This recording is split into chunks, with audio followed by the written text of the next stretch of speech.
Bonjour à tous, merci de choisir France 24 pour vous informer. Vous êtes au cœur de l'info, on est ensemble jusqu'à 21 h heure de Paris. Voici les titres de ce samedi 9 mars. Israël continue de bombarder la bande de Gaza.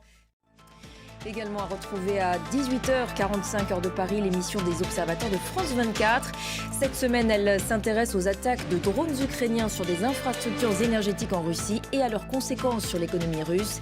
Et puis dans cette émission également, l'Indonésie où une vague de désinformation alimente le ressentiment contre les réfugiés Rohingyas. Avant cela, tout de suite, le journal. Israël poursuit donc son pilonnage de la bande de Gaza. Le Hamas évoque un nouveau bilan, je vous le disais, d'au moins 30 960 morts. Alors que l'aide humanitaire ne parvient qu'au compte-gouttes dans l'enclave ou par le biais de largages dérisoires comparé aux besoins, un couloir maritime devrait être inauguré demain. Et dans ce contexte de catastrophe humanitaire et de poursuite des bombardements, les préparatifs du Ramadan qui commencent à partir de ce dimanche sont évidemment très compliqués. Les détails avec Axel Simon. En marge du conflit, les attaques des rebelles houthis en mer Rouge et dans le golfe d'Aden continuent. C'est même une attaque d'ampleur qui s'est produite aujourd'hui à l'aube. Pendant ce temps, après 5 mois de guerre au Proche-Orient, nouvelles manifestations dans plusieurs capitales occidentales en soutien au peuple palestinien et pour réclamer un cessez-le-feu à Gaza.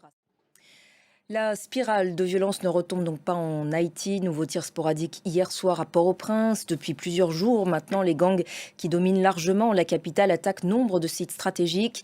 Ils réclament aussi la démission du Premier ministre Ariel Henry, quant à lui toujours bloqué à l'étranger. Thibaut Francesquet. Je vous le disais également en titre, les forces de sécurité toujours mobilisées au Nigeria pour tenter de retrouver plus de 250 élèves kidnappés par des hommes armés. Cela s'est produit lors d'une attaque contre une école de l'État de Kaduna dans le nord-ouest. C'est l'un des plus importants enlèvements de masse au Nigeria, fréquent dans le pays en vue d'obtenir des rançons. Thibaut Francesquet avec Jenny Chin. Toujours dans l'actualité du continent africain, le coup d'envoi aujourd'hui de la campagne pour la présidentielle du 24 mars au Sénégal.